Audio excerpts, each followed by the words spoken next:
Sebelum ceritanya dimulai, silahkan tulis di kolom komentar dari daerah mana saja teman-teman yang menonton cerita ini. Jangan lupa like dan subscribe agar channel ini bisa semakin berkembang dan bisa mempersembahkan cerita yang lebih menarik lagi. Aroma kopi Arabica yang baru digiling menguar di udara, berpadu dengan wangi roti panggang yang dilapisi mentega. Di dapur yang luas dan berkilauan itu, Naya bergerak dengan keanggunan yang sudah menjadi kebiasaannya. Pagi adalah ritualnya, sebuah simfoni kecil yang ia ciptakan untuk memulai hari. Ia menata 2 piring sarapan di atas meja marmer di ruang makan, satu untuknya dan satu untuk Vero, suaminya. Semua tampak sempurna, persis seperti sampul majalah desain interior yang sering menampilkan rumah mereka. Rumah itu adalah bukti nyata dari kerja keras mereka, sebuah istana modern yang mereka bangun bersama dari nol. Setidaknya, itulah yang Naya yakini selama ini. Vero turun dari lantai atas 10 menit kemudian, sudah rapi dalam balutan kemeja biru tua yang disetrika licin oleh Naya semalam. Ia mengecup kening Naya sekilas, sebuah gestur yang dulu terasa hangat namun kini terasa seperti formalitas yang dingin. Ia duduk di kursinya, matanya langsung tertuju pada layar ponsel yang ia letakkan di samping piringnya. Dulu, pagi hari adalah waktu mereka untuk bertukar cerita, merencanakan hari, atau sekadar menikmati keheningan bersama. Kini, keheningan itu terasa berbeda, diisi oleh jarak tak kasat mata yang diciptakan oleh layar persegi panjang di tangan Vero. Kopinya pas, sayang. Seperti biasa, kata Vero tanpa mengalihkan pandangan dari ponselnya. Jarinya bergerak lincah di atas layar, mengetik sesuatu dengan cepat. Naya tersenyum tipis, senyuman yang tidak mencapai matanya. Syukurlah kalau kamu suka. Malam ini ada pertemuan dengan klien penting, kan? Mau aku siapkan jas yang abu-abu? Tanyanya, mencoba menarik perhatian Vero, mencoba membangun kembali jembatan yang terasa semakin rapuh setiap harinya. Tidak usah, Nay. Pertemuannya diundur besok. Malam ini mungkin aku pulang agak telat, ada beberapa dokumen mendesak yang harus kuselesaikan di kantor. Jawab Vero. Lagi-lagi, jawaban yang sama. Alasan yang terasa seperti rekaman rusak yang diputar berulang-ulang selama 6 bulan terakhir. Kantor, rapat, klien, dokumen mendesak. Kosakata Vero seolah menyusut hanya menjadi seputar pekerjaan. Naya menghela napas pelan, berusaha menepis gumpalan curiga yang mulai terbentuk di dalam hatinya. Ia percaya pada Vero. Ia harus percaya. Vero adalah belahan jiwanya, pria yang menemaninya saat ia tidak punya apa-apa, pria yang berjanji akan selalu jujur padanya. Mungkin ini hanya fase. Mungkin tekanan pekerjaan benar-benar membuatnya lelah dan teralihkan. Naya menginvestasikan sebagian besar warisan dari ayahnya ke dalam perusahaan rintisan Vero. Melihat perusahaan itu kini meroket adalah sebuah kebanggaan, dan ia tahu betul harga yang harus dibayar untuk sebuah kesuksesan. Mungkin inilah harga itu. Waktu dan perhatian suaminya. Namun, intuisi adalah alarm sunyi yang tidak bisa diabaikan. Alarm itu berbunyi semakin kencang beberapa minggu terakhir. Ada aroma parfum wanita yang samar namun asing di mobil Vero, yang ia jelaskan sebagai wangi dari rekan kerjanya setelah rapat di ruangan tertutup. Ada panggilan telepon yang Vero terima di tengah malam, yang membuatnya bergegas bicara di balkon dengan suara berbisik. Ada tagihan kartu kredit untuk makan malam di restoran romantis yang Naya tahu betul bukan untuk pertemuan bisnis. Pada hari di mana Vero mengaku sedang makan malam sederhana dengan para stafnya. Setiap kali Naya bertanya, Vero selalu punya jawaban yang logis. Jawaban yang membuatnya merasa bersalah karena telah menaruh curiga. Vero pandai membuatnya merasa seperti wanita pencemburu yang berlebihan. Malam itu, Vero benar-benar pulang larut. Jam di dinding sudah menunjukkan pukul 1 pagi ketika Naya mendengar suara mobil Vero memasuki garasi. Ia pura-pura tertidur saat Vero masuk ke kamar, tidak ingin memulai perdebatan yang ia tahu akan berakhir dengan dirinya yang meminta maaf. Ia merasakan Vero naik ke tempat tidur, punggungnya terasa dingin saat berbalik membelakangi Naya. Tidak ada pelukan, tidak ada kecupan selamat malam. Hanya ada keheningan yang menyesakkan di antara mereka. Keesokan paginya, saat Vero sedang mandi, Naya mengumpulkan pakaian kotornya untuk dibawa ke ruang cuci. Ia mengambil kemeja biru tua yang Vero kenakan kemarin. Sudah menjadi kebiasaannya untuk memeriksa saku-saku pakaian sebelum mencucinya. Ia merogoh saku celana Vero, kosong. Ia lalu merogoh saku kemejanya, juga kosong. Terakhir, ia memeriksa saku bagian dalam jas hitam yang tersampir di kursi kerja Vero, jas yang Vero katakan ia pakai untuk bertemu klien kemarin siang. Tangannya merasakan sebuah benda kecil dan keras. Naya menariknya keluar. Waktu seolah berhenti berputar. Di telapak tangannya, tergeletak sebuah benda putih mungil yang sangat ia kenali. Sebuah earbud nirkabel. bukan sembarang earbud. Benda itu adalah bagian dari sepasang earbud edisi terbatas yang ia beli sebagai hadiah ulang tahun untuk sahabatnya, Salma, bulan lalu. Desainnya sangat khas, dengan ukiran kecil berbentuk bunga lili di sisinya. Tidak mungkin salah. Ia ingat betul bagaimana Salma memeluknya dengan gembira saat menerima hadiah itu. Jantung Naya terasa seperti diremas. Darah seolah surut dari wajahnya, meninggalkan sensasi dingin dan kebas. Kakinya lemas, membuatnya terduduk di tepi tempat tidur. Kepalanya berputar, mencoba mencari penjelasan lain, penjelasan apapun yang masuk akal. Mungkin Salma tidak sengaja menjatuhkannya di mobil Vero. Kapan? Kapan Salma berada di mobil Vero tanpa sepengetahuannya? Mungkin Vero bertemu Salma kemarin dan Salma menitipkannya? Mengapa Vero tidak memberitahunya? Mengapa benda ini ada di saku jasnya? Tersembunyi? Semua potongan teka-teki aneh selama beberapa bulan terakhir tiba-tiba terasa menyatu. Aroma parfum asing. Telepon tengah malam. Alasan-alasan tak berujung. Semua itu mengarah pada satu kesimpulan yang begitu mengerikan, begitu menyakitkan, hingga Naya merasa sulit bernapas. Suaminya dan sahabat terbaiknya. Dua orang yang paling ia percayai di dunia ini. Naya menggenggam erat earbud itu, hingga buku-buku jarinya memutih. Rasa sakit yang tajam menghantam dadanya, begitu hebat hingga ia harus membekap mulutnya sendiri agar tidak berteriak. Surga yang ia bangun dengan cinta dan pengorbanan, kini terasa seperti rumah kartu yang siap runtuhannya dengan satu embusan napas. Dan di tangannya, ia memegang bukti pertama dari angin pengkhianatan yang akan menghancurkan segalanya. Di saat itu, Naya tahu, kehidupannya yang sempurna hanyalah sebuah ilusi yang indah. Malam itu Naya tidak bisa tidur. Benda putih kecil itu ia letakkan di atas meja rias, seolah menjadi monumen bisu dari pengkhianatan yang baru saja terungkap. Setiap kali matanya terpejam, bayangan Vero dan Salma yang tertawa bersama melintas di benaknya, menyiksanya tanpa ampun. Ia berbaring di samping Vero yang tertidur pulas, napasnya teratur, seolah tidak ada beban apapun di dunia ini. Rasa benci dan cinta berkelindan di dalam dada Naya, menciptakan badai emosi yang membuatnya mual. Bagaimana bisa pria yang tidur di sebelahnya ini, pria yang telah berbagi suka dan duka dengannya selama 10 tahun, tega melakukan ini? Dan Salma, sahabatnya sejak kuliah, wanita yang menjadi tempatnya berkeluh kesah. Bagaimana bisa ia menusuknya dari belakang dengan begitu keji? Sebagian dari dirinya ingin membangunkan Vero saat itu juga, melemparkan earbud itu ke wajahnya dan menuntut penjelasan. Ia ingin berteriak, menangis, dan meluapkan semua rasa sakit yang membakar hatinya. Namun, sebagian dirinya yang lain, sisi yang lebih dingin dan rasional, menahannya. Apa yang akan ia dapatkan dari konfrontasi itu? Penyangkalan? Kebohongan yang lebih banyak lagi? Atau sebuah pengakuan yang akan menghancur kupurukan harga dirinya di hadapan mereka? Tidak. Ia tidak akan memberi mereka kepuasan itu. Ia tidak akan membiarkan mereka melihatnya hancur. Jika mereka sedang memainkan sebuah permainan, maka ia harus mencari tahu aturannya sebelum ia ikut bermain. Pagi harinya, dengan lingkaran hitam di bawah matanya yang ia samarkan dengan lapisan tebal concealer, Naya memutuskan untuk mengambil langkah pertama. Ia harus bertemu Salma. Ia harus melihat langsung ke mata sahabatnya itu dan mencari kebenaran, atau lebih tepatnya, kebohongan yang akan Salma sajikan. Ia mengirimkan pesan singkat kepada Salma, mengajaknya makan siang di kafe favorit mereka dengan alasan sudah lama tidak bertemu. Salma membalas pesannya dengan cepat, penuh dengan emoji hati dan wajah ceria, mengatakan bahwa ia sangat merindukan Naya dan tidak sabar untuk bertemu. Pesan itu membuat perut Naya kembali mual. Mereka bertemu di sebuah kafe yang terang dan ramai, tempat yang menyimpan banyak kenangan tawa mereka di masa lalu. Kini, tempat itu terasa seperti panggung sandiwara. Salma datang 5 menit kemudian, tampak cantik seperti biasa dalam balutan gaun musim panas yang cerah. Ia memeluk Naya erat, pelukan yang terasa seperti lilitan ular.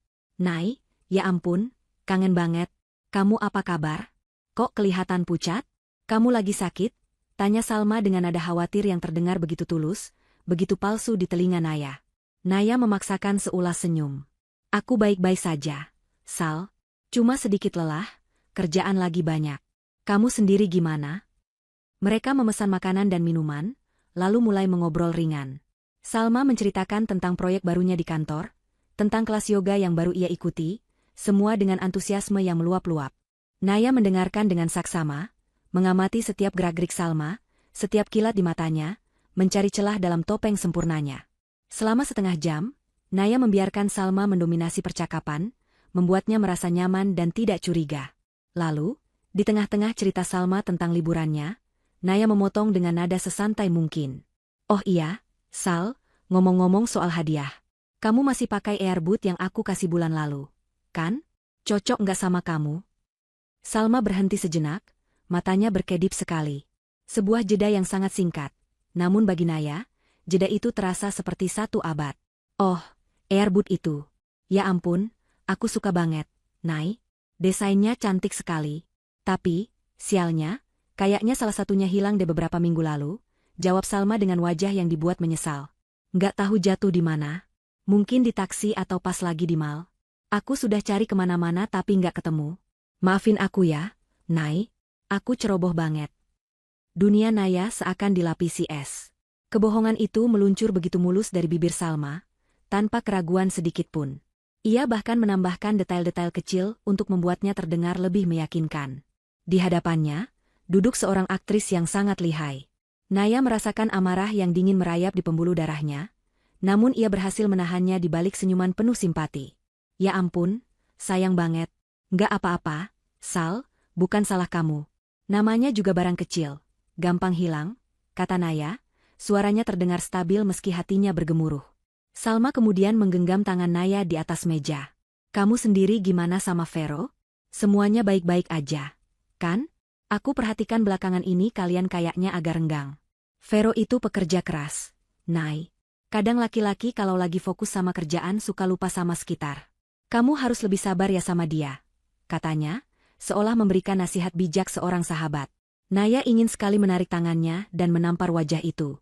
Memberi nasihat tentang suaminya sendiri, sementara ia tidur dengan pria itu di belakangnya. Kepura-puraan ini sungguh berada di level yang luar biasa. Naya hanya mengangguk pelan, berpura-pura meresapi nasihat munafik itu. Saat itulah, momen penentuan itu tiba.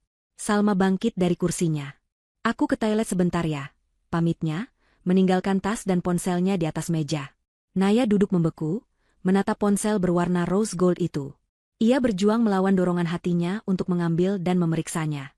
Tidak, ia tidak akan merendahkan dirinya seperti itu. Ia hanya menatap kosong ke arah jendela, pikirannya berkecamuk.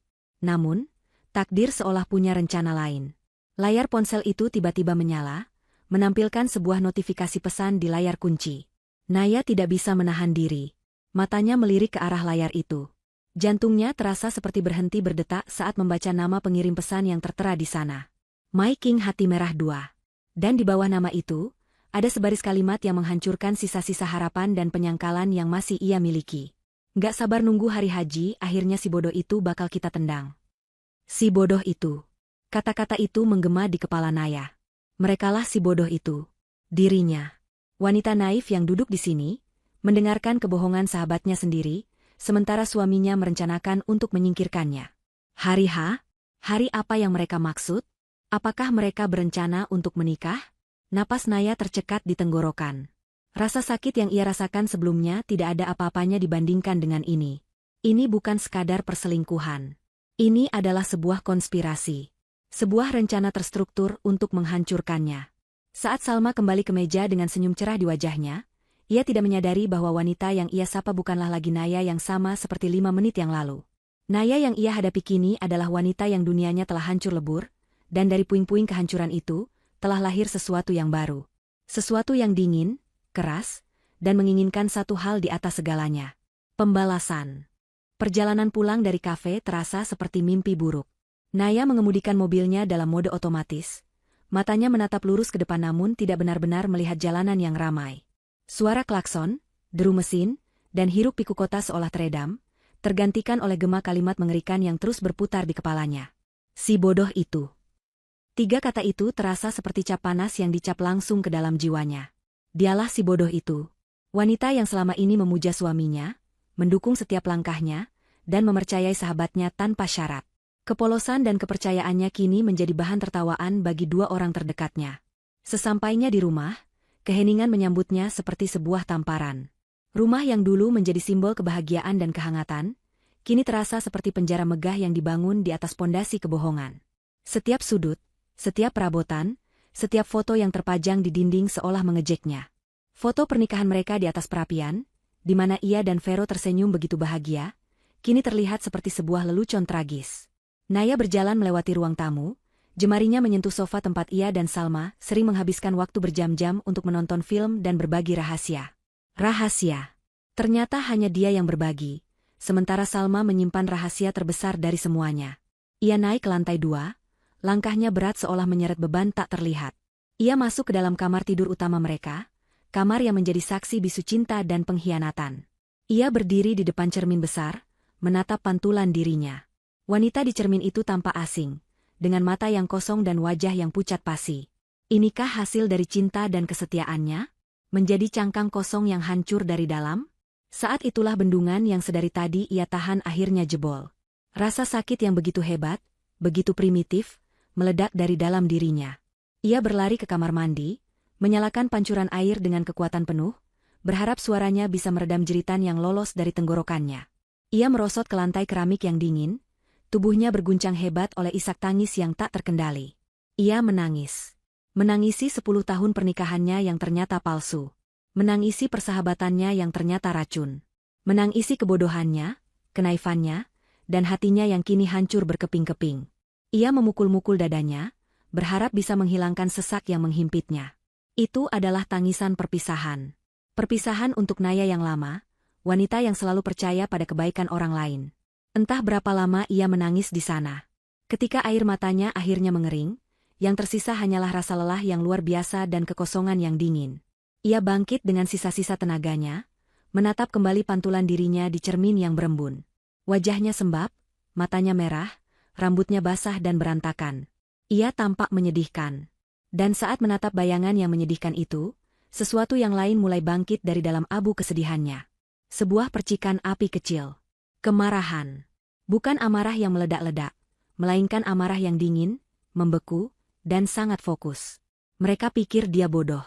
Mereka pikir mereka bisa menyingkirkannya begitu saja setelah menguras semua yang ia miliki. Mereka salah besar. Air mata ini adalah yang terakhir. Ia tidak akan menumpahkan setetes pun lagi untuk pengkhianat seperti mereka. Mulai detik ini, setiap energi yang ia miliki akan ia curahkan untuk satu tujuan. Membuat mereka membayar setiap air mata, setiap kebohongan, dan setiap penghinaan yang telah mereka berikan padanya. Ia akan menghancurkan mereka. Tapi tidak dengan cara yang gegabah. Ia akan melakukannya dengan perhitungan yang matang, dengan cara yang akan membuat mereka malu dan hancur sehancur-hancurnya. Sebuah rencana mulai terbentuk di benaknya. Rencana yang kabur pada awalnya, namun semakin jelas seiring dengan semakin dinginnya hatinya. Ia butuh bukti. Ia butuh lebih banyak informasi. Ia harus tahu sejauh mana persekongkolan mereka. Ia ingat pernah membeli sebuah alat perekam suara digital berukuran sangat kecil beberapa tahun lalu, untuk keperluan mencatat ide bisnis. Ia tidak pernah benar-benar menggunakannya. Ia membongkar laci meja kerjanya dan menemukannya di bagian paling bawah, masih terbungkus dalam kotaknya. Benda itu kecil, hitam, dan tidak mencolok. Sempurna. Keesokan harinya, Naya menunggu hingga Vero berangkat kerja. Dengan tangan yang kini terasa sangat mantap, ia masuk ke dalam ruang kerja Vero. Ruangan itu adalah pusat kendali Vero, tempat ia membangun kerajaannya dengan uang Naya. Aroma maskulin khas Vero masih menguar di udara. Naya tidak merasakan apa-apa. Tidak ada nostalgia, tidak ada sakit hati. Yang ada hanyalah tujuan. Ia berlutut di bawah meja kayu mahoni yang besar itu. Dengan sepotong selotip 2 sisi berwarna hitam, ia menempelkan alat perekam itu di bagian bawah meja, di dekat tempat Vero biasa meletakkan kakinya. Tempat yang tidak akan pernah terpikirkan untuk diperiksa. Ia menekan tombol rekam dengan mode aktivasi suara. Perangkap telah dipasang. Malam harinya, Vero pulang dengan membawa sebuket bunga lili, bunga kesukaan Naya. Sebuah gestur yang penuh kepalsuan. Untuk istriku tercinta, katanya dengan senyum menawan. Naya yang lama akan meleleh dan melupakan semua kecurigaannya. Tapi Naya yang baru hanya tersenyum balik. Senyum yang terasa seperti topeng. Ia menerima bunga itu, mengucapkan terima kasih, dan menyiapkannya makan malam. Ia memainkan perannya dengan sempurna. Malam itu, setelah memastikan Vero tertidur lelap, Naya menyelinap kembali ke ruang kerja. Jantungnya berdebar kencang, bukan karena takut, tapi karena antisipasi. Ia mengambil kembali alat perekam itu dan kembali ke kamar tamu, tempat ia akan tidur malam ini dengan alasan sedang sedikit flu dan tidak ingin menulari Vero. Ia memasang earphone ke telinganya dan menekan tombol putar. Awalnya hanya ada suara ketukan keyboard dan dering telepon. Lalu, ia mendengarnya. Suara Vero berbicara di telepon. Dengan Salma. Percakapan mereka membuat darah Naya terasa membeku. Mereka tidak hanya membicarakan cinta atau rencana kencan rahasia. Mereka membicarakan Naya. Mereka membicarakan uangnya, asetnya, dan bagaimana cara mengambil semuanya secara legal melalui proses perceraian yang akan mereka rekayasa. Surat rumah sudah kugadaikan. Dia tidak tahu sama sekali. Suara Vero terdengar jelas. Sebagian dananya sudah kutransfer ke rekening proyek kita, yang sebenarnya adalah rekeningmu. Bagus, sayang, suara Salma terdengar manja. Lalu bagaimana dengan saham warisannya di perusahaan keluarganya? Apa kau sudah punya cara untuk itu? Sedang kuurus. Aku butuh tanda tangannya untuk surat kuasa investasi. Akan kubuat seolah-olah itu untuk keuntungannya sendiri. Dia pasti akan tanda tangan. Dia percaya padaku sepenuhnya. Lalu terdengar tawa. Tawa Salma yang renyah, disusul tawa Vero yang berat. Tawa yang mengejek kebaikan dan kepercayaan Naya. Dia terlalu baik, Sal, kata Vero di sela tawanya. Kebaikan seperti itu di dunia ini hanya untuk dimanfaatkan. Dia seharusnya tahu itu. Kalimat itu adalah paku terakhir yang menancap di peti mati cinta Naya untuk Vero. Di dalam kegelapan kamar tamu, Naya duduk membeku. Wajahnya tanpa ekspresi, namun matanya menyala dengan api kebencian yang murni. Tidak ada lagi keraguan. Tidak ada lagi sakit hati. Yang tersisa hanyalah baja dingin. Ia mencabut earphone dari telinganya. Ia tahu apa yang harus ia lakukan. Permainan mereka telah ia ketahui. Sekarang, saatnya ia membuat aturan mainnya sendiri. Pagi setelah malam pencerahan yang mengerikan itu, Naya terbangun dengan perasaan yang aneh. Ia tidak merasa sedih. Ia tidak merasa hancur. Ia merasa tenang. Ketenangan yang berbahaya, seperti permukaan danau yang diam sebelum badai datang. Ia menatap wajahnya di cermin. Wanita yang balas menatapnya bukan lagi korban yang malang. Matanya tajam, bibirnya membentuk garis lurus yang tegas. Ia adalah seorang prajurit yang bersiap untuk berperang, dan perang ini tidak akan ia mulai sebelum semua senjatanya siap. Langkah pertamanya adalah memainkan peran seumur hidupnya. Saat Vero bangun, Naya sudah berada di dapur, menyenandungkan lagu ceria sambil membuatkan sarapan favorit Vero, nasi goreng spesial dengan telur mata sapi setengah matang. Ia menyambut Vero dengan senyum cerah dan kecupan di pipi. Pagi, sayang. Tidurmu nyenyak? Sapanya, suaranya terdengar ringan dan tanpa beban. Vero tampak sedikit terkejut dengan perubahan suasana hatinya yang drastis, tapi dengan cepat menyembunyikannya.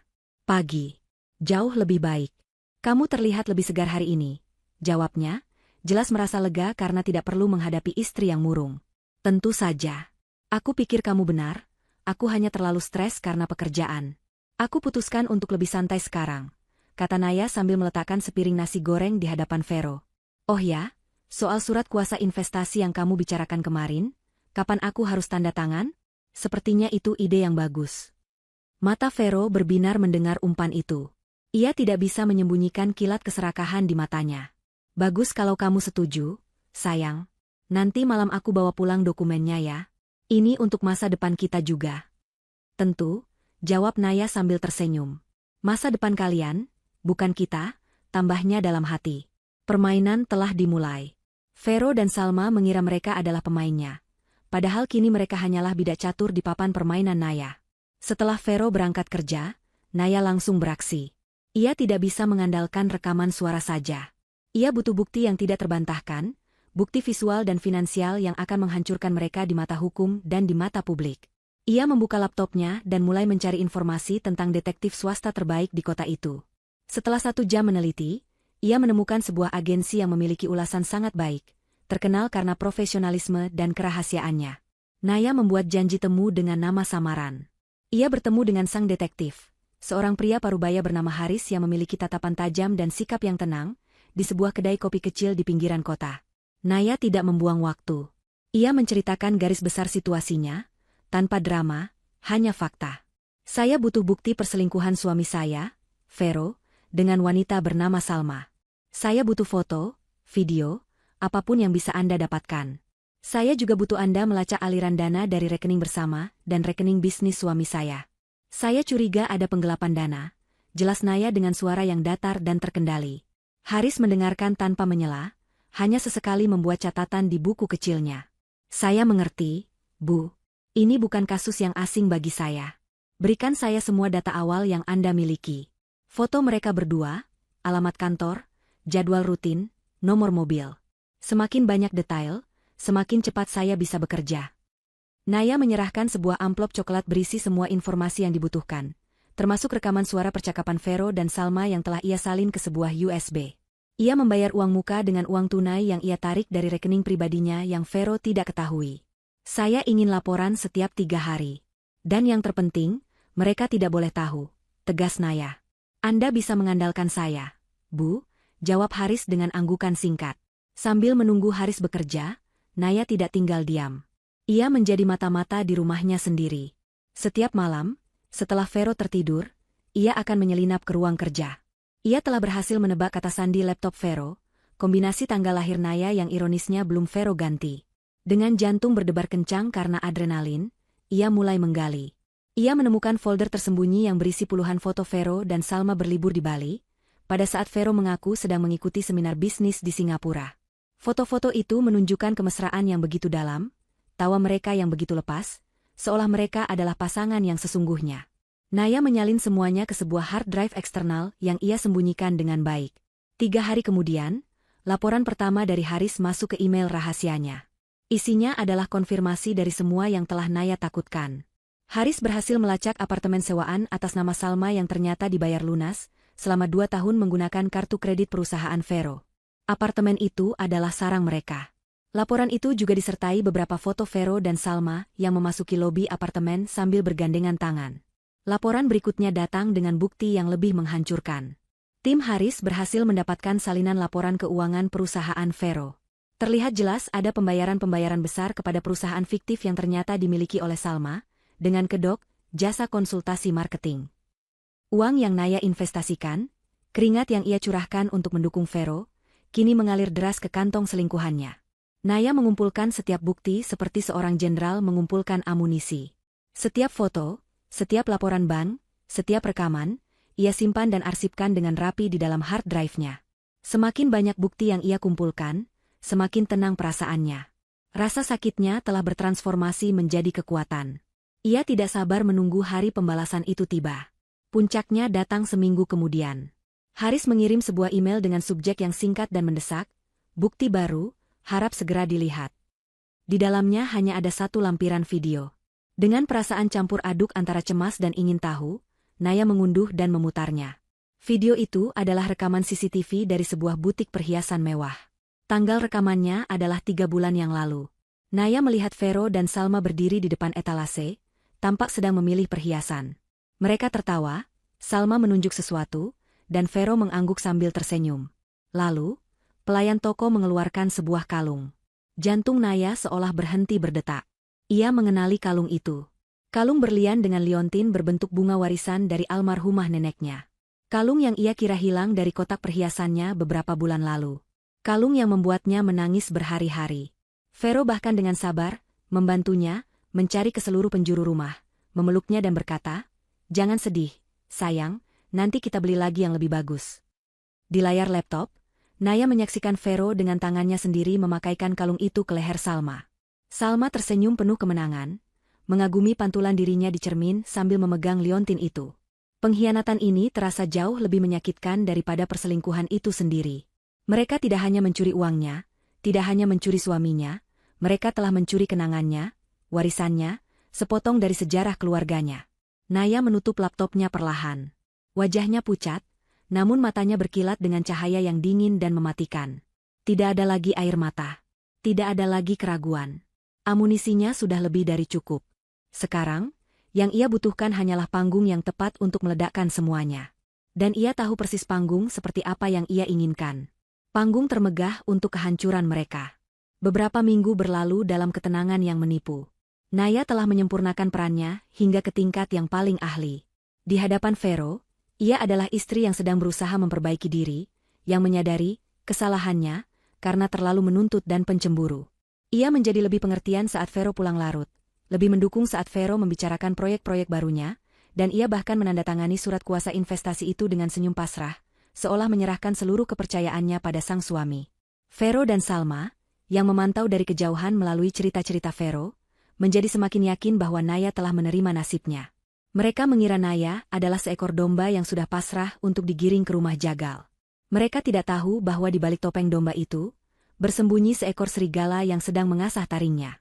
Di balik layar, kehidupan Naya adalah sebuah operasi militer yang senyap. Ia bertemu dengan pengacara perceraian terbaik di kota itu, seorang wanita tangguh bernama Laras, yang matanya berkilat penuh semangat saat Naya menunjukkan tumpukan bukti yang telah ia kumpulkan. Mereka merancang strategi hukum yang akan melucuti Vero, hingga ke pakaian dalamnya. Naya juga secara diam-diam mulai memindahkan aset-aset pribadinya yang tidak terikat dengan Vero ke tempat yang aman. Ia menyewa sebuah apartemen kecil atas nama ibunya, sebuah markas rahasia tempat ia menyimpan hard drive berisi bukti-bukti, dan tempat ia merencanakan setiap langkah berikutnya. Setiap hari, ia merasa semakin kuat, semakin terkendali. Rasa sakitnya telah bermetamorfosis menjadi bahan bakar. Akhirnya, malam yang ia tahu akan datang pun tiba. Vero pulang kerja lebih awal dari biasanya, sesuatu yang sangat jarang terjadi. Ia tidak membawa pekerjaan, dan wajahnya dipasangi ekspresi serius yang telah ia latih. Ia meminta Naya untuk duduk di ruang tamu. Jantung Naya berdebar, bukan karena takut, tapi karena ia tahu, inilah saatnya. Babak pertama dari akhir cerita mereka akan dimulai. "Nay, ada yang harus aku bicarakan," kata Vero, suaranya berat dan dibuat-buat penuh penyesalan. Naya menatapnya dengan ekspresi bingung yang sempurna. "Ada apa, Ver? Kamu kelihatan serius sekali." Vero menarik napas panjang. "Ini soal kita," lanjutnya. "Aku merasa, kita sudah berbeda. Kita sudah tumbuh ke arah yang berlawanan. Aku sudah berusaha, Nay, sungguh. Tapi aku tidak bisa membohongi diriku sendiri lagi. Aku tidak bahagia." Itu adalah pidato yang klise, kata-kata yang sering ia dengar di film. Naya harus menahan diri untuk tidak tertawa. Ia membiarkan matanya berkaca-kaca, memainkan perannya sebagai istri yang dunianya baru saja akan dihancurkan. "Apa maksudmu, Vero? Berbeda bagaimana? Kita bisa perbaiki ini, kan?" tanyanya dengan suara bergetar. "Ini tidak bisa diperbaiki, Nay," kata Vero, menghindari tatapan mata Naya. Aku sudah menemukan kebahagiaan di tempat lain. Dengan orang lain." Air mata Naya akhirnya jatuh, air mata buaya yang terasa begitu nyata. "Siapa?" bisiknya lirih. Vero terdiam sejenak, sebelum akhirnya menjawab, "Salma." Seolah itu adalah isyaratnya, bel pintu berbunyi. Vero bangkit untuk membuka pintu. Naya sudah tahu siapa yang akan datang. Salma masuk ke dalam ruangan, melangkah ke dalam rumah Naya seolah-olah tempat itu sudah menjadi miliknya. Ia tidak lagi mengenakan topeng sahabat. Wajahnya menunjukkan ekspresi kasihan yang dibuat-buat, dipadukan dengan kesombongan seorang pemenang. Ia berdiri di samping Vero, mereka menjadi sebuah tim, sebuah front persatuan yang dirancang untuk mengintimidasi dan menghancurkan Naya. "Naya, maafkan aku," kata Salma, suaranya lembut namun penuh racun. "Kami tidak pernah bermaksud menyakitimu. Perasaan ini terjadi begitu saja." Naya hanya menatap mereka berdua, membiarkan keheningan mengisi ruangan. Ia membiarkan mereka menikmati momen kemenangan mereka. Mereka menjelaskan semuanya dengan lancar, bahwa mereka saling mencintai, bahwa mereka ingin memulai hidup baru, dan bahwa jalan terbaik adalah perceraian yang damai dan dewasa. Mereka menawarkan pembagian harta yang menurut mereka adil, yang Naya tahu adalah sebuah perampokan terselubung. Setelah mereka selesai dengan presentasi mereka, Salma melancarkan serangan terakhirnya. Serangan yang ia yakini akan menjadi pukulan telak yang akan melumpuhkan Naya sepenuhnya. Ia membuka tas tangannya yang mahal, dan mengeluarkan sebuah kartu undangan berwarna krem, dengan ukiran emas yang mewah. Ia berjalan mendekati Naya yang masih terduduk di sofa, dan menyodorkan undangan itu. "Kami akan menikah 3 minggu lagi," kata Salma, senyum kemenangan terukir tipis di bibirnya. "Kami tahu ini sangat berat dan mendadak untukmu. Tapi kami ingin jujur dan terbuka. Kami akan sangat senang jika kamu bisa datang, Nay. Sebagai tanda bahwa tidak ada dendam di antara kita. Sebagai penutupan babak lama sebelum kita semua memulai babak yang baru." Itu adalah puncak dari kekejaman mereka. Sebuah tindakan penghinaan yang luar biasa. Mengundang seorang istri ke pesta pernikahan suaminya dengan selingkuhannya. Mereka mengharapkan Naya akan histeris. Mereka siap melihatnya berteriak, menangis, atau bahkan melemparkan undangan itu ke wajah mereka. Reaksi seperti itu akan memvalidasi kemenangan mereka, akan menegaskan posisi Naya sebagai pihak yang kalah dan menyedihkan. Tapi Naya tidak melakukan semua itu. Ia menatap undangan di tangan Salma, lalu mengangkat wajahnya, menatap lurus ke mata Salma, lalu beralih ke Vero. Ekspresinya yang tadinya hancur dan penuh air mata, perlahan berubah. Air matanya berhenti mengalir. Getaran di bibirnya hilang. Yang tersisa adalah ketenangan yang menakutkan. Ia mengulurkan tangannya yang tidak lagi gemetar dan menerima undangan itu. Ia membacanya sekilas. Nama mereka terukir indah dengan tinta emas. Feroz Salma. Di bawahnya, tertera tanggal, waktu, dan nama hotel bintang 5 termewah di kota itu. Panggung yang sempurna. Naya kemudian tersenyum. Bukan senyum sedih atau senyum terpaksa. Itu adalah senyum yang tulus. Namun begitu dingin hingga membuat bulu kuduk Vero dan Salma meremang. Tentu saja aku akan datang, kata Naya, suaranya terdengar jernih dan mantap. Ia bangkit berdiri, kini menatap mereka dari posisi yang sejajar. Aku tidak akan melewatkan hari bahagia kalian untuk apapun di dunia ini. Ia berhenti sejenak, membiarkan kata-katanya meresap. Malah, aku sudah menyiapkan hadiah pernikahan yang sangat spesial untuk kalian berdua. Lanjutnya, matanya berkilat aneh. Sebuah hadiah yang akan memastikan kalian, dan semua tamu yang datang, tidak akan pernah melupakan hari pernikahan kalian. Seumur hidup kalian. Reaksi mereka persis seperti yang Naya harapkan. Senyum kemenangan di wajah Salma memudar, digantikan oleh kebingungan. Vero mengerutkan keningnya, tidak mengerti. Penerimaan Naya yang begitu tenang, ditambah dengan nada bicaranya yang penuh teka-teki, membuat mereka gelisah. Rencana mereka untuk menghancurkannya secara emosional telah gagal total. Mereka mengira telah memenangkan perang, padahal mereka baru saja dengan sukarela berjalan masuk ke dalam perangkap terbesar dalam hidup mereka. 3 minggu berlalu seperti dalam sekejap mata. Bagi Vero dan Salma, itu adalah 3 minggu yang dipenuhi dengan persiapan pernikahan yang meriah, memilih catering, finalisasi daftar tamu, dan segala euforia menuju hari besar mereka. Kegelisahan yang mereka rasakan saat Naya menerima undangan mereka telah lama hilang, tergantikan oleh arogansi. Mereka menertawakan ancaman Naya, menganggapnya sebagai kata-kata kosong dari seorang wanita yang patah hati dan sedang berdelusi. Mereka sibuk merencanakan masa depan cerah mereka, tidak menyadari bahwa di tempat lain, Naya sedang merencanakan akhir dari masa depan mereka. Bagi Naya, 3 minggu itu adalah fase final dari sebuah operasi militer. Ia bekerja dengan efisiensi seorang jenderal. Pagi hari di hari pernikahan Vero dan Salma, Naya tidak bangun dengan perasaan cemas. Ia bangun dengan energi yang meluap-luap. Ia memulai harinya dengan lari sejauh 5 km di sekitar taman kota, membiarkan udara pagi yang sejuk menjernihkan pikirannya. Ia kembali ke apartemen rahasianya, menikmati sarapan sehat sambil menatap keluar jendela ke arah kota yang mulai sibuk. Hari ini adalah hari eksekusi. Ponselnya berdering. Di layar tertera nama, Dani, sepupunya yang jenius dalam bidang teknologi. Semua siap, Kak Nay, kata Dani dari seberang telepon. Aku sudah di hotel dari semalam, menyamar sebagai tim teknis vendor musik. Aku sudah memetakan jaringan Wi-Fi mereka. Sistem proyektornya terhubung ke jaringan yang sama. Perangkat kecil yang kubuat akan bekerja dengan sempurna. Tinggal tunggu aba-aba darimu. Bagus. Terima kasih, Dan. Kamu tahu apa yang harus dilakukan? Jawab Naya, hatinya terasa mantap. Panggilan berikutnya adalah dari Bularas, pengacaranya. Semua dokumen sudah siap, Bu Naya. Gugatan cerai, tuntutan ganti rugi, laporan penipuan dan penggelapan dana ke pihak kepolisian. Semuanya akan saya ajukan secara serentak besok pagi pukul 9 tepat. Setelah malam ini, mereka tidak akan punya kesempatan untuk lari. Terima kasih, Bularas. Semuanya berjalan sesuai rencana, kata Naya. Setelah semua persiapan teknis dan legal selesai, kini giliran persiapan pribadinya. Ia kembali ke rumah yang dulu ia tinggali bersama Vero untuk terakhir kalinya. Vero sudah pergi ke hotel sejak pagi.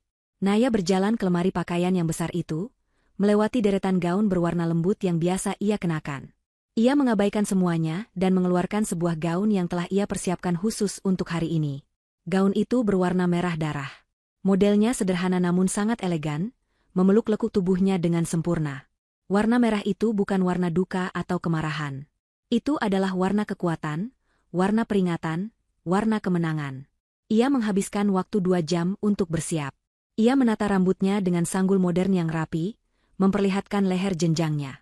Riasan wajahnya dibuat tegas namun tidak berlebihan, dengan fokus pada matanya yang ditajamkan dengan eyeliner dan lipstik merah yang senada dengan gaunnya. Saat ia menatap pantulan dirinya di cermin, ia hampir tidak mengenali wanita yang balas menatapnya. Wanita di cermin itu memancarkan aura kepercayaan diri yang dingin dan tak tergoyahkan. Ia bukan lagi Naya si istri naif. Ia adalah arsitek dari sebuah pembalasan. Naya tiba di hotel tempat resepsi diadakan tepat saat acara akan dimulai. Ia sengaja datang sedikit terlambat, memastikan sebagian besar dari ratusan tamu undangan sudah memenuhi ballroom yang megah itu. Saat ia melangkah masuk, keheningan singkat menyapu sebagian ruangan sebelum suara bisik-bisik terdengar. Semua mata tertuju padanya. Gaun merahnya yang menyala membuatnya menjadi pusat perhatian. Ada tatapan kasihan, tatapan penasaran, dan tatapan menghakimi. Naya mengabaikan semuanya. Ia berjalan dengan anggun, dagunya terangkat tinggi, seolah ia adalah seorang ratu yang memasuki istananya. Dari seberang ruangan, ia melihat Dani yang menyamar sebagai tamu, memberikan anggukan kecil yang hampir tak terlihat. Semuanya siap. Ia berjalan lurus menuju pelaminan, tempat Vero dan Salma sedang berdiri seperti raja dan ratu sehari, menyalami para tamu. Senyum di wajah mereka membeku ketika saat melihat Naya mendekat. Vero tampak kesal, sementara Salma memasang senyum superior yang penuh kemenangan. Jelas sekali Salma menikmati momen ini, momen di mana sang mantan istri harus datang untuk mengakui kekalahannya. Naya, aku tidak menyangka kau benar-benar datang, kata Vero dengan nada canggung. Sudah kubilang, kan? Aku tidak akan melewatkannya, jawab Naya dengan senyum manis. Ia menatap Salma dari ujung kepala hingga ujung kaki. Salma tampak memukau dalam gaun pengantin putihnya yang mewah. Dan di lehernya, berkilauan kalung pusaka milik nenek Naya. Pemandangan itu tidak lagi menyakiti Naya. Sebaliknya, itu justru memantapkan tekadnya. Naya mendekati Salma, seolah hendak memberikan pelukan selamat. Para fotografer langsung mengarahkan kamera mereka, siap mengabadikan momen dewasa yang langka ini. Naya memeluk Salma dengan gerakan yang pelan dan terukur. Saat pipi mereka bersentuhan, Naya berbisik dengan suara yang sangat pelan, hanya untuk telinga Salma. Gaunmu indah. Ia berhenti sejenak, merasakan tubuh Salma sedikit rileks. Lalu Naya melanjutkan bisikannya. Tapi kalung itu, lebih cocok di leher ibuku. Naya menarik dirinya kembali, masih dengan senyum manis di wajahnya, tepat saat blitz kamera menyala. Ia melihatnya dengan jelas. Kilat kepanikan di mata Salma. Warna yang perlahan surut dari wajahnya yang dirias sempurna. Senyum kemenangan Salma goyah untuk pertama kalinya malam itu. Naya tahu, peluru pertamanya telah ditembakkan dan tepat mengenai sasaran. Badai akan segera datang. Dan ia adalah pusat dari badai itu. Setelah mengucapkan bisikan beracunnya, Naya menjauh dari Salma dan mengambil tempat di sebuah meja bundar yang telah ia pesan sebelumnya. Meja itu tidak terlalu dekat dengan pelaminan, namun memberikan pemandangan yang sempurna ke arah panggung dan layar proyektor raksasa yang menjadi latar belakangnya. Ia duduk dengan postur tubuh yang tegak dan anggun, melipat tangannya di atas meja, dan menunggu. Dari tempatnya, ia bisa melihat Vero yang sedang bertanya pada Salma dengan cemas, dan Salma yang menggelengkan kepalanya dengan cepat, berusaha keras mempertahankan senyumnya meskipun wajahnya sepucat kertas. Guncangan pertama telah berhasil ia daratkan.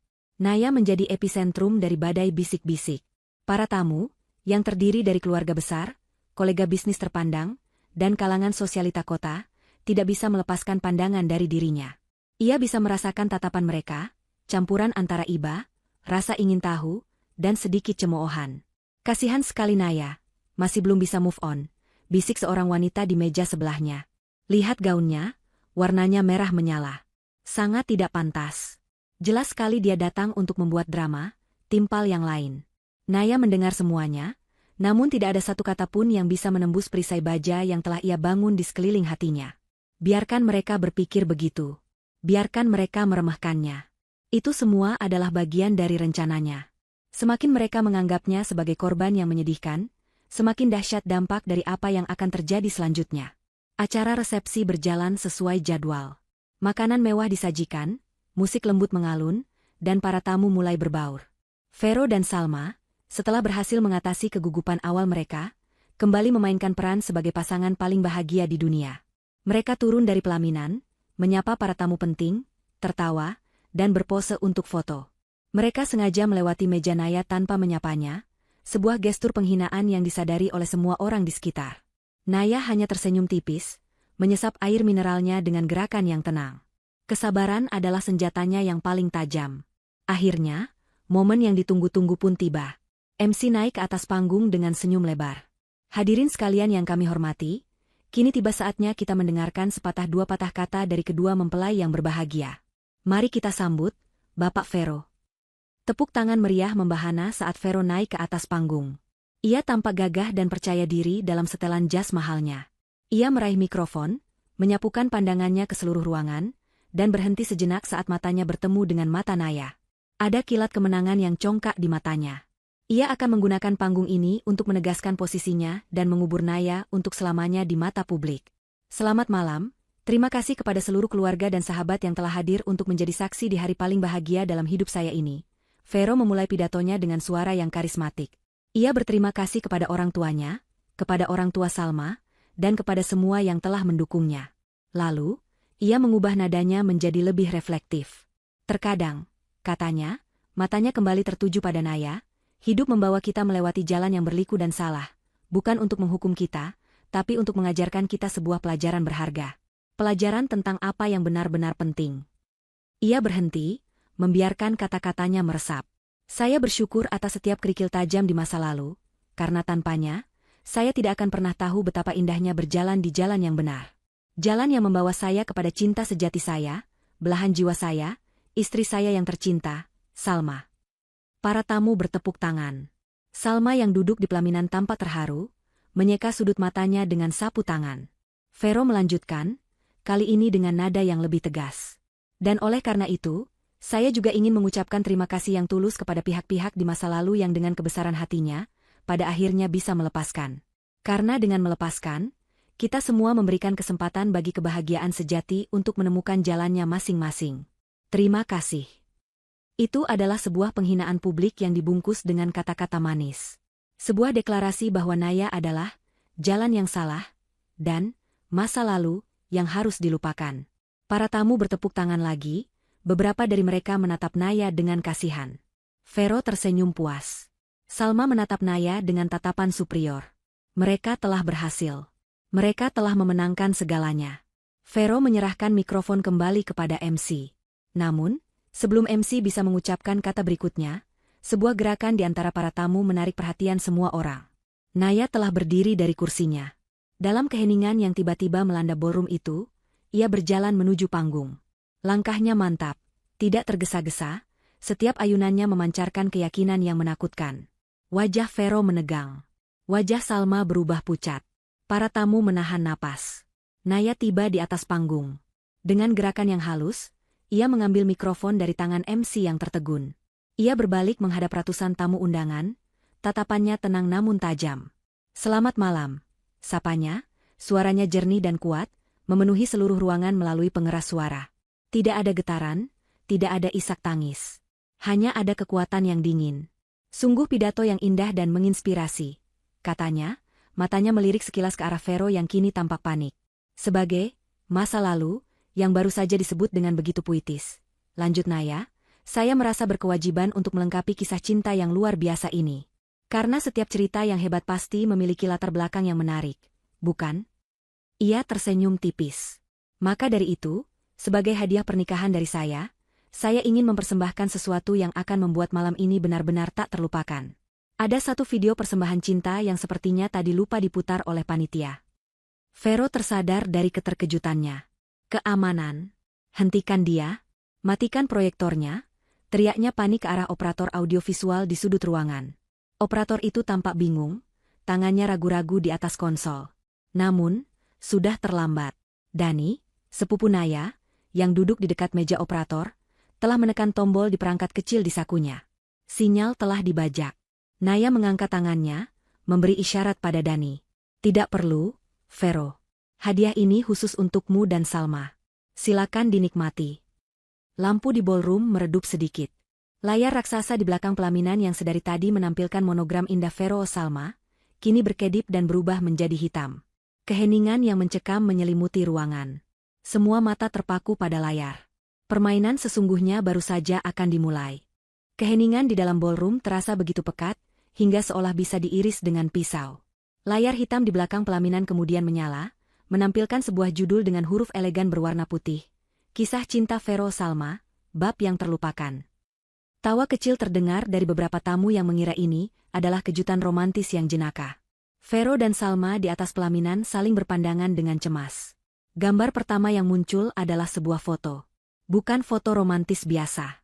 Itu adalah foto Vero dan Salma yang sedang berciuman mesra di tepi kolam renang sebuah villa mewah di Bali.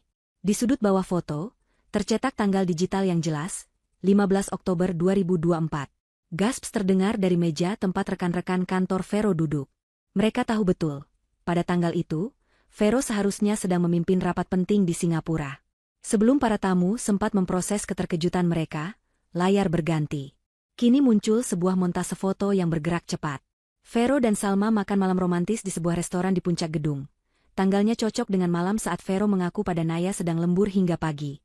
Vero dan Salma bergandengan tangan di sebuah mal. Tanggalnya cocok dengan hari saat Salma izin pada Naya karena harus menjenguk bibinya yang sakit keras. Satu persatu, kebohongan mereka ditelanjangi dengan bukti visual yang tak terbantahkan. Suara Naya terdengar dari mikrofon, tenang dan tajam, bertindak sebagai narator dari kehancuran mereka. Bab ini berjudul Perjalanan Bisnis, kata Naya saat foto-foto liburan mereka ditampilkan. Bab di mana kerja keras suamiku ternyata memang benar-benar menghasilkan sesuatu, yaitu hubungan gelap dengan sahabatku sendiri. Bisik-bisik di antara para tamu kini berubah menjadi gumaman marah dan tidak percaya. Orang tua Vero menatap putra mereka dengan wajah pucat, sementara ayah Salma, seorang pejabat publik yang sangat menjaga citranya, tampak kaku menahan amarah dan malu. Layar kemudian beralih, menampilkan serangkaian tangkapan layar dari percakapan WhatsApp. Nama kontak, My King Hati Merah 2, terpampang jelas di bagian atas. Para tamu kini membaca sendiri pesan-pesan mesra mereka, yang diselingi dengan hinaan dan cemoohan yang keji terhadap Naya. Mereka membaca bagaimana Salma menyebut Naya, si lugu yang menyedihkan, dan bagaimana Vero meyakinkan Salma untuk bersabar sedikit lagi sebelum mereka bisa menendang si bodoh itu. Kata-kata, si bodoh itu, yang ditampilkan dalam huruf besar di layar raksasa terasa seperti sebuah tamparan bagi semua orang yang membacanya. Bab kedua, kata-kata manis di balik punggung. Naya melanjutkan narasinya. Di bab ini, kita belajar bahwa cinta sejati mereka dibangun di atas penghinaan terhadap wanita yang membiayai gaya hidup mewah mereka. Pernyataan itu adalah transisi yang sempurna ke bagian berikutnya. Layar kini menampilkan dokumen-dokumen keuangan. Laporan rekening koran dari rekening bersama Naya dan Vero, dengan aliran dana ratusan juta rupiah yang ditransfer ke sebuah perusahaan bernama Salma Creative Solutions. Salinan faktur palsu untuk jasa konsultasi yang tidak pernah ada. Dan yang paling mengejutkan, salinan akta gadai atas rumah mereka, yang ditandatangani oleh Vero seorang diri dengan memalsukan persetujuan Naya. Ini bukan lagi sekadar skandal perselingkuhan. Ini adalah penipuan. Kejahatan kerah putih. Para kolega bisnis Vero yang hadir di sana langsung saling berpandangan. Wajah mereka menunjukkan kekhawatiran dan amarah. Reputasi bisnis Vero yang telah ia bangun bertahun-tahun hancur dalam hitungan detik. Di atas pelaminan, Vero dan Salma membeku seperti patung lilin. Wajah Salma basah oleh air mata, riasannya yang mahal mulai luntur. Vero gemetar karena marah, tangannya terkepal erat, namun ia tidak bisa berbuat apa-apa. Ia terjebak di atas panggung kehancurannya sendiri, disaksikan oleh ratusan orang. Naya menyimpan pukulan terakhirnya untuk bagian paling akhir. Video di layar beralih ke rekaman CCTV berkualitas tinggi dari sebuah toko perhiasan. Seluruh tamu undangan menyaksikan dalam diam saat Vero dengan mesranya memakaikan sebuah kalung berlian ke leher Salma. Kamera kemudian melakukan zoom in pada kalung itu. Suara Naya kembali terdengar, kali ini lebih tajam dan penuh dengan emosi yang tertahan. Dan ini adalah bab favorit saya. Judulnya, Pusaka Keluarga, katanya. Ia menunjuk lurus ke arah Salma yang gemetar di pelaminan. Kalung yang sedang dipakai oleh pengantin wanita itu adalah warisan dari almarhumah nenek saya. Kalung yang hilang dari rumah saya beberapa bulan lalu. Kalung yang suami saya bantu cari sambil menenangkan saya, padahal dialah pencurinya. Pernyataan itu adalah puncaknya. Terdengar pekikan tertahan dari Ibu Naya yang juga hadir di sana. Ayah Salma tidak tahan lagi. Ia berdiri, wajahnya merah padam, menatap putrinya dengan tatapan yang luar biasa marah dan malu. Sebagai penutup yang menghancurkan, layar menjadi hitam dan hanya memutar audio. Rekaman suara dari ruang kerja Vero. Suara tawa mereka berdua terdengar mengerikan, menggema di ballroom yang sunyi senyap. Lalu suara Vero terdengar sangat jelas, mengucapkan kalimat yang menjadi vonis mati bagi karakter mereka. Dia terlalu baik, Sal. Kebaikan seperti itu di dunia ini hanya untuk dimanfaatkan. Rekaman berhenti. Tawa mereka yang mengejek seolah masih menggantung di udara. Video selesai. Layar kembali menjadi hitam. Lampu ballroom menyala terang benderang, menyoroti pemandangan yang kacau balau. Keheningan pecah. Tapi bukan oleh tepuk tangan. Melainkan oleh suara kursi yang didorong ke belakang, gumaman marah, dan tatapan jijik yang tak terhitung jumlahnya yang diarahkan ke pelaminan. Vero dan Salma berdiri di sana, di bawah sorotan lampu, telanjang dalam kebohongan dan kejahatan mereka. Hancur. Dipermalukan. Dihakimi oleh semua orang yang tadinya datang untuk merayakan hari bahagia mereka. Naya berdiri tegak di atas panggung, mikrofon masih di tangannya, menatap langsung ke dalam mata mereka yang penuh kengerian. Ia adalah sang sutradara, dan ia baru saja menyelesaikan mahakarya pembalasannya. Hening yang tercipta setelah video berakhir terasa lebih bising daripada teriakan manapun. Selama beberapa detik yang terasa abadi, ratusan pasang mata di dalam ballroom itu bergerak serempak. Dari layar hitam di belakang pelaminan, ke wajah Vero dan Salma yang membeku ngeri, lalu ke sosok Naya yang berdiri tegak di atas panggung. Ia tidak mengatakan apa-apa lagi. Ia tidak perlu. Mahakarya kehancuran yang baru saja ia putar sudah berbicara lebih dari cukup. Domino pertama yang jatuh adalah yang paling keras. Ayah Salma, Bapak Wijoyo, seorang pejabat yang membangun karirnya di atas citra kehormatan dan integritas, bangkit dari kursinya. Wajahnya yang biasanya tenang dan berwibawa kini, memerah pada menahan amarah yang luar biasa. Ia tidak berjalan, ia berbaris menuju pelaminan dengan langkah-langkah berat yang seolah menggetarkan lantai. Para tamu menyingkir, memberinya jalan seolah ia adalah gelombang pasang yang siap menerjang. Ia tidak memandang Vero. Matanya terpaku pada Salma, putrinya sendiri. Ia tiba di hadapan Salma yang masih menangis terseduh-seduh. Tanpa mengucapkan sepatah kata pun, tangannya yang kekar bergerak cepat, merenggut kalung berlian dari leher Salma. Rantai kalung itu putus dan liontinnya jatuh bergemerincing di lantai panggung. Lalu, sebuah tamparan yang keras mendarat di pipi Salma. Suaranya menggema di seluruh ruangan, lebih keras dari musik manapun yang telah diputar malam itu. Kau telah mencoreng arang di wajah keluarga kita. Desisnya, suaranya rendah namun penuh dengan getaran amarah dan kekecewaan yang mendalam. Mulai hari ini, kau bukan putriku lagi. Jangan pernah kau sebut namaku atau menginjakkan kakimu di rumahku. Setelah mengucapkan vonisnya, ia berbalik dan berjalan keluar dari ballroom itu tanpa menoleh ke belakang, diikuti oleh istrinya yang menangis histeris. Kejadian itu seolah memecahkan mantra keheningan. Kekacauan meletus. Ibu Vero berlari ke atas panggung, namun bukan untuk membela putranya. Ia justru meneriaki Salma. Wanita ular. Kau yang telah merusak putraku, serunya. Ayah Vero berusaha menenangkannya, sambil menatap Vero dengan tatapan yang menyeratkan kekecewaan tak terhingga. Keluarga Salma yang tersisa balas meneriaki Vero, menyalahkannya karena telah menyeret putri mereka ke dalam skandal ini. Pelaminan yang seharusnya menjadi singgasana kebahagiaan, kini berubah menjadi arena pertengkaran keluarga yang memalukan. Di sisi lain ruangan, para kolega bisnis Vero tidak membuang waktu. Mereka tidak ikut berteriak. Reaksi mereka jauh lebih dingin dan mematikan. Satu persatu, mereka bangkit dari kursi mereka. Telepon genggam sudah berada di tangan, jari-jari mereka bergerak cepat, kemungkinan besar sedang menghubungi pengacara atau mengirim pesan untuk membatalkan semua proyek yang berhubungan dengan Vero. Mereka melihatnya bukan lagi sebagai rekan bisnis yang sukses, melainkan sebagai seorang penipu yang tidak bisa dipercaya. Reputasi adalah segalanya di dunia mereka, dan Vero baru saja membakar reputasinya hingga menjadi abu. Mereka berjalan keluar dalam kelompok-kelompok kecil, meninggalkan Vero sendirian untuk menghadapi kebangkrutannya yang sudah di depan mata. Para tamu undangan lainnya mengikuti jejak mereka. Pesta pernikahan termewah tahun ini berubah menjadi eksodus massal. Mereka pergi dengan tergesa-gesa, seolah takut terciprat oleh lumpur skandal yang begitu pekat.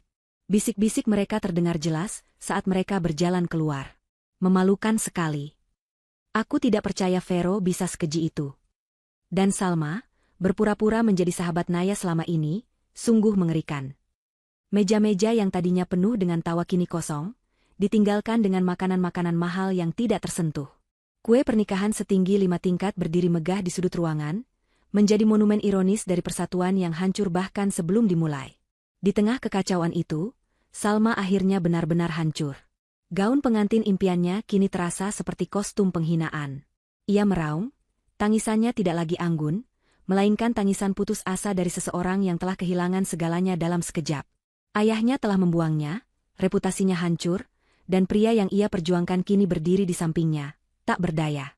Vero, di sisi lain, akhirnya meledak.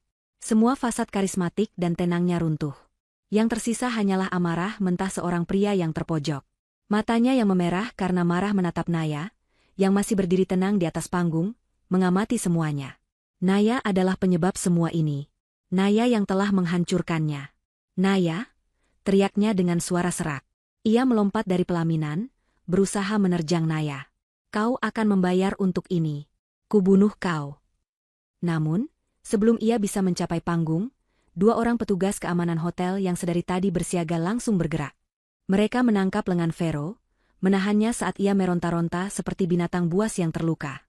Umpatan dan ancaman terus keluar dari mulutnya, menunjukkan wajah aslinya yang penuh kebencian di hadapan sisa-sisa tamu yang masih ada. Pemandangan seorang pengantin pria yang diseret oleh keamanan di hari pernikahannya sendiri, adalah penutup yang sempurna dari drama malam itu. Naya telah melihat cukup. Tujuannya telah tercapai, bahkan melebihi ekspektasinya. Ia meletakkan mikrofon kembali ke penyangganya. Suara, klik, pelan yang dihasilkannya seolah menjadi penanda akhir dari babak kehidupan lamanya. Tanpa menoleh ke belakang untuk melihat Vero yang masih meronta atau Salma yang terpuruk di lantai pelaminan, ia berbalik. Ia berjalan menuruni tangga panggung dengan langkah yang sama mantapnya seperti saat ia naik. Ia berjalan melewati ballroom yang kini porak-poranda, gaun merahnya menjadi satu-satunya warna yang hidup di tengah kekacauan. Saat ia mendekati pintu keluar, seorang wanita paruhbaya yang anggun mencegatnya. Itu adalah Tante Ratih, adik dari ayah Vero, seorang wanita yang selalu Naya hormati karena kebijaksanaannya. Wanita itu meraih tangan Naya dengan lembut. Matanya yang teduh menatap Naya dengan campuran rasa sedih dan kagum. Kamu melakukan hal yang benar, Naya, katanya dengan suara pelan namun tegas. Anak itu tidak pernah pantas untukmu. Maafkan keluarga kami atas semua rasa sakit yang telah ia sebabkan padamu. Pengakuan dari pihak keluarga Vero itu, terasa seperti sebuah balsam yang menenangkan luka terakhir di hati Naya. Ia tidak perlu lagi merasa bersalah. Ia telah mendapatkan validasi.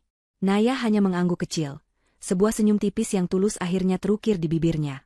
Ia kemudian melangkah keluar dari pintu ballroom, meninggalkan reruntuhan kehidupan Vero dan Salma di belakangnya. Udara malam yang sejuk menyambutnya, terasa begitu segar dan bersih di paru-parunya. Ia menghirupnya dalam-dalam. Baunya seperti kebebasan. Fajar yang baru akan segera tiba. 1 tahun telah berlalu sejak malam yang kemudian dikenal sebagai pernikahan berdarah di kalangan sosialita kota. Skandal itu menjadi berita utama selama berminggu-minggu, membedah setiap detail kebusukan Vero dan Salma dengan kejam. Seperti yang telah direncanakan, Bularas mengajukan semua tuntutan hukum keesokan paginya. Prosesnya berjalan cepat dan brutal bagi pihak Vero. Dengan bukti-bukti yang tak terbantahkan, Naya memenangkan kasus perceraian dengan telak. Ia tidak hanya mendapatkan kembali semua asetnya, tetapi juga ganti rugi yang sangat besar atas penipuan dan penggelapan dana yang dilakukan Vero. Vero, yang juga dituntut oleh mantan rekan-rekan bisnisnya, dinyatakan bangkrut. Kerajaan bisnis yang ia bangun di atas keringat dan uang Naya runtuh menjadi debu. Karma tidak berhenti di situ. Vero dan Salma, dua sejoli yang mengira cinta mereka bisa menaklukkan segalanya, ternyata tidak bisa menaklukkan kemiskinan dan kebencian publik. Cinta mereka yang dibangun di atas pengkhianatan ternyata rapuh. Tanpa uang dan status, yang tersisa hanyalah saling menyalahkan. Mereka berpisah beberapa bulan setelah pernikahan bencana itu, hubungan mereka berakhir dalam pertengkaran sengit yang penuh dengan hinaan. Terakhir kali Naya mendengar kabar, Vero bekerja sebagai staf penjualan level bawah di sebuah perusahaan kecil, wajahnya yang dulu tampan kini kusam oleh kelelahan dan kekalahan. Salma, setelah diusir oleh keluarganya dan dijauhi oleh semua teman-temannya, menghilang dari peredaran. Rumor mengatakan ia pindah ke kota lain. Mencoba memulai hidup baru dengan identitas baru, selamanya dibayangi oleh rasa malu. Namun, cerita ini bukan lagi tentang mereka. Cerita ini adalah tentang Naya. Di sebuah gedung perkantoran modern di jantung distrik bisnis kota, Naya berdiri di depan jendela kaca besar di ruangannya. Pemandangan kota yang gemerlap terhampar di hadapannya. Ini adalah kantor Naya Creative. Sebuah agensi branding dan marketing yang ia dirikan dari nol menggunakan uang hasil penyelesaian perceraiannya. Ia tidak membeli tas mewah atau mobil sport baru. Ia menginvestasikan setiap sennya ke dalam mimpinya sendiri, mimpi yang selama ini ia pendam untuk mendukung mimpi Vero. Ternyata, mimpinya jauh lebih besar dan lebih cemerlang. Dalam setahun, Naya Creative telah menjadi salah satu agensi paling dicari di kota itu. Klien-klien besar berdatangan, tertarik oleh pendekatannya yang segar, jujur, dan penuh integritas. Naya bukan hanya seorang bos, ia adalah seorang pemimpin. Ia membangun timnya dengan orang-orang yang ia percayai, menciptakan lingkungan kerja yang positif dan suportif, kebalikan dari budaya korporat beracun yang ia lihat di perusahaan Vero. Hari ini adalah perayaan ulang tahun pertama Naya Creative. Kantor itu dihias dengan balon dan pita, dipenuhi oleh tawa dan musik. Semua karyawannya berkumpul, bersama dengan beberapa teman dekat Naya yang tulus, orang-orang yang tetap berada di sisinya saat ia melewati masa-masa tergelapnya. Naya tidak lagi memakai gaun merah darah. Malam ini, ia mengenakan gaun berwarna putih gading yang simpel namun elegan. Warna yang melambangkan lembaran baru, awal yang bersih. Ia tampak bersinar. Bukan hanya karena riasan atau pakaiannya, tetapi karena cahaya yang datang dari dalam. Cahaya kebahagiaan dan kepuasan diri. Salah satu manajer seniornya mengangkat gelas untuk bersulang. Untuk CEO kita, Naya, seorang wanita yang mengajarkan kita bahwa dari puing-puing, kita tidak hanya bisa membangun kembali, tetapi kita bisa membangun sebuah istana yang jauh lebih megah. Selamat ulang tahun pertama, Naya Creative. Semua orang bersorak dan bertepuk tangan. Naya tersenyum haru. Ia kemudian maju untuk mengucapkan beberapa patah kata. Terima kasih semuanya. Mulainya, suaranya hangat dan penuh rasa syukur. 1 tahun yang lalu, banyak orang mungkin melihat saya sebagai wanita yang hancur. Dan mungkin, untuk sesaat, saya memang hancur. Tapi kemudian saya belajar pelajaran paling berharga. Kekuatan sejati bukanlah tentang tidak pernah jatuh, tetapi tentang bagaimana kita bangkit setiap kali kita jatuh. Ia menatap wajah-wajah penuh senyum di hadapannya. Saya tidak membangun perusahaan ini dari uang atau ambisi. Saya membangunnya dari harapan. Harapan bahwa kita bisa menciptakan sesuatu yang indah dari sesuatu yang rusak. Terima kasih telah menjadi bagian dari harapan itu. Ia mengangkat gelasnya. Ini bukan hanya untuk kesuksesan kita, tetapi untuk setiap fajar baru setelah malam yang paling gelap. Cheers! Setelah pidatonya, saat ia sedang mengobrol dengan teman-temannya, seorang pria tampan yang merupakan salah satu klien barunya, mendekatinya dengan sopan. Pidato yang luar biasa, Bu Naya. Sama luar biasanya dengan pemilik perusahaan ini. Mungkin, jika Anda tidak sibuk, Anda mau makan malam dengan saya akhir pekan ini. Naya yang lama mungkin akan merasa tersipu atau ragu. Tapi Naya yang baru hanya tersenyum dengan tulus dan ramah. Terima kasih atas tawarannya yang baik. Tapi untuk saat ini, katanya dengan tatapan mata yang jernih dan penuh keyakinan, saya sedang sangat menikmati berkencan dengan diri saya sendiri dan membangun kerajaan saya. Pria itu tersenyum mengerti dan mengangguk hormat. Naya kemudian berjalan kembali ke dekat jendela, memegang gelasnya. Ia menatap pantulan dirinya di kaca, berlatar belakang kerlip lampu kota yang tak terhitung jumlahnya. Ia melihat seorang wanita yang utuh. Seorang wanita yang bahagia, kuat, dan merdeka. Seorang ratu yang telah membangun kerajaannya sendiri, bukan di atas harta warisan atau dukungan seorang pria, melainkan di atas kekuatannya sendiri. Ia mengangkat gelasnya sekali lagi, dalam sebuah toa tanpa suara yang hanya ditujukan untuk wanita di cermin itu. Balas dendam terbaiknya bukanlah kehancuran Vero dan Salma. Balas dendam terbaiknya adalah kebahagiaan dan kesuksesan dirinya yang gilang gemilang. Fajar telah tiba, dan sang ratu telah menempati tahtanya. 5 tahun telah berlalu sejak malam pernikahan yang mengubah takdir banyak orang.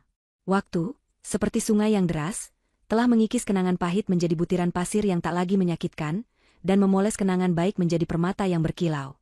Di sebuah ballroom hotel yang bahkan lebih megah dari tempat kehancuran Vero dan Salma, ratusan tokoh penting dari dunia bisnis dan media berkumpul. Malam itu adalah malam penganugerahan, National Entrepreneur Awards, dan sorotan utama tertuju pada kategori paling bergengsi, pengusaha wanita paling berpengaruh tahun ini. Saat nama pemenangnya diumumkan, tepuk tangan riuh membahana di seluruh ruangan. Pemenangnya adalah Naya Adhitama, CEO dan pendiri Naya Creative. Naya melangkah ke atas panggung, tidak lagi dalam balutan gaun merah darah yang provokatif, melainkan dalam gaun biru malam yang memancarkan keanggunan, ketenangan, dan kekuatan yang tak terbantahkan. Ia menerima piala kristal yang berkilauan itu dengan senyum tulus. Di usianya yang kini menginjak akhir 30-an, ia memancarkan aura kebijaksanaan dan kepuasan yang mendalam. Ia mendekati podium, menatap lautan wajah yang memandangnya dengan kagum. Terima kasih, mulainya, suaranya yang jernih dan mantap memenuhi ruangan. 5 tahun yang lalu, saya memulai sebuah perjalanan baru. Bukan dari modal yang besar atau koneksi yang luas, tapi dari sebuah keyakinan sederhana. Keyakinan bahwa integritas adalah aset paling berharga dalam bisnis. Keyakinan bahwa kita bisa menciptakan kesuksesan tanpa harus mengorbankan nilai-nilai kita. Ia berhenti sejenak, matanya menyapu penonton. Banyak orang berpikir bahwa untuk menang, kita harus menjadi serigala. Tapi malam ini, saya berdiri di sini sebagai bukti bahwa kita bisa membangun sebuah kerajaan dengan tetap menjadi manusia. Penghargaan ini bukan hanya untuk saya.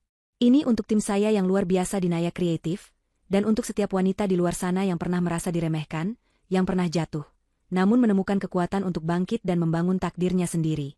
Ingatlah, fajar terindah selalu datang setelah malam yang paling gelap. Terima kasih. Tepuk tangan yang lebih meriah menyambut akhir pidatonya. Saat ia turun dari panggung, seorang pria berpenampilan tenang dan hangat menyambutnya dengan senyuman bangga. Dia adalah Adrian, seorang arsitek sukses yang telah menjadi pasangan Naya selama 2 tahun terakhir. Ia tidak mencoba mengambil alih sorotan, ia hanya menggenggam tangan Naya dengan lembut, sebuah gestur dukungan yang sunyi namun begitu berarti. Adrian adalah antitesis dari Vero. Ia mencintai Naya bukan karena kelembutannya yang bisa dieksploitasi, melainkan karena kekuatannya yang menginspirasi. Malam itu, setelah acara selesai, mereka berdiri di balkon kamar hotel mereka, menatap pemandangan kota yang berkelip di bawah. Piala penghargaan itu tergeletak di atas meja di dekat mereka. Pidato yang luar biasa, sayang, kata Adrian sambil merangkul bahu Naya.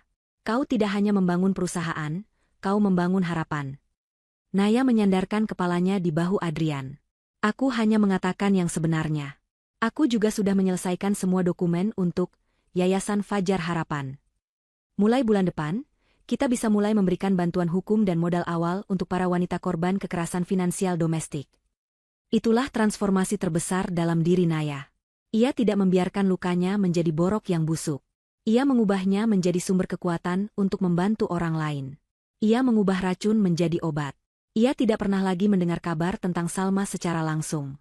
Desas-desus yang sampai ke telinganya mengatakan bahwa Salma akhirnya berhasil menikah dengan seorang duda kaya raya yang sudah tua. Di permukaan, ia mendapatkan apa yang selalu ia inginkan, kehidupan mewah.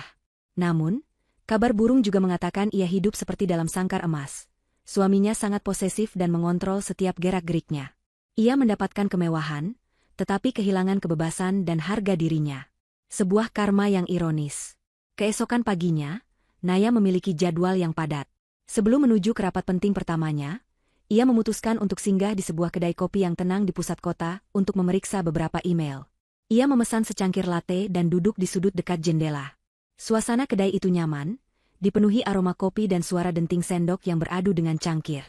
Tiba-tiba, suasana tenang itu pecah oleh suara gelas yang jatuh dan pecah, diikuti oleh bentakan kasar dari manajer kedai. Bodoh! Kau tidak bisa melakukan satu hal pun dengan benar. Lihat apa yang kau lakukan. Cepat bersihkan sebelum ada pelanggan yang terluka. Naya secara naluriah mengangkat kepalanya dari layar laptop. Matanya tertuju pada sumber keributan. Ia melihat seorang karyawan berseragam lusuh, berlutut di lantai, dengan panik memunguti pecahan kaca dengan tangan yang gemetar. Pria itu tampak kurus, rambutnya sedikit menipis di bagian atas, dan bahunya membungkuk seolah menanggung beban seluruh dunia. Saat pria itu mendongak sekilas, jantung Naya berhenti berdetak untuk sesaat. Wajah itu, wajah yang dulu ia puja, wajah yang menghantuinya dalam mimpi buruk, kini terlihat begitu asing dan menyedihkan. Itu adalah Vero. Waktu seolah melambat. Naya mengamati Vero yang dimarahi di depan umum oleh manajer yang usianya mungkin jauh lebih muda darinya. Tidak ada lagi jejak karisma atau kesombongan di wajah Vero. Yang ada hanyalah kepasrahan yang pahit dan rasa malu yang mendalam. Setelah selesai membersihkan, Vero bangkit dan kembali ke belakang konter, menghindari tatapan mata para pelanggan lain. Saat itulah mata mereka bertemu. Vero mengenali Naya seketika. Ekspresi terkejut, malu, dan benci bercampur aduk di wajahnya. Ia membeku di tempatnya. Naya, di sisi lain, merasakan sesuatu yang tidak ia duga. Bukan kemarahan. Bukan kepuasan. Bukan juga rasa kasihan yang mendalam. Yang ia rasakan hanyalah kehampaan. Pria di hadapannya tidak lagi memiliki kekuatan untuk memancing emosi apapun darinya. Ia hanyalah hantu dari masa lalu, orang asing dengan kenangan yang kabur. Dengan ketenangan yang bahkan mengejutkan dirinya sendiri, Naya menutup laptopnya. Ia bangkit dari kursinya dan berjalan menuju konter, bukan untuk menghadapi Vero, tapi untuk membayar pesanannya. Vero masih berdiri mematung di sana, menatapnya. Aku tidak percaya, bisik Vero, suaranya serak dan penuh kepahitan. Jadi ini dirimu sekarang. Di atas sana, menertawakan semua orang di bawah. Naya meletakkan beberapa lembar uang ratusan ribu di atas meja, jauh lebih banyak dari harga pesanannya. Ia menatap Vero, bukan dengan tatapan menghakimi, tapi dengan tatapan yang datar dan final. Aku tidak menertawakan siapapun, Vero, jawabnya dengan suara yang tenang. Aku sibuk membangun hidupku. Sesuatu yang seharusnya kau lakukan juga. Ia berhenti sejenak, lalu menambahkan, apa yang terjadi padamu, pada kita, itu bukan salahku. Itu adalah hasil dari serangkaian pilihan yang kau buat sendiri. Aku harap suatu saat kau bisa menyadarinya dan menemukan kedamaian.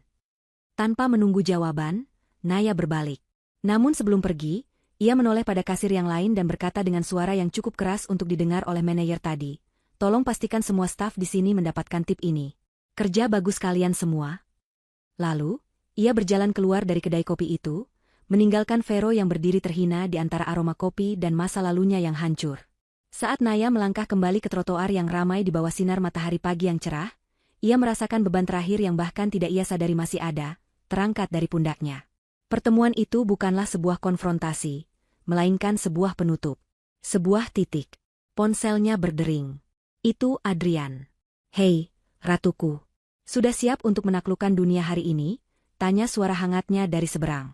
Naya tersenyum, senyum yang tulus dan begitu ringan. Ia menatap ke depan, ke jalanan kota yang membentang luas di hadapannya, penuh dengan kemungkinan tak terbatas. Tentu saja, jawabnya, duniaku baru saja dimulai. Ia melanjutkan langkahnya, menyatu dengan keramaian, bukan lagi sebagai korban yang mencari balas dendam, bukan lagi sebagai penyintas yang berjuang untuk sembuh. Ia berjalan sebagai Naya Adhitama. Seorang ratu yang telah membangun kerajaannya sendiri dari abu, seorang wanita yang fajarnya tidak akan pernah lagi terbenam.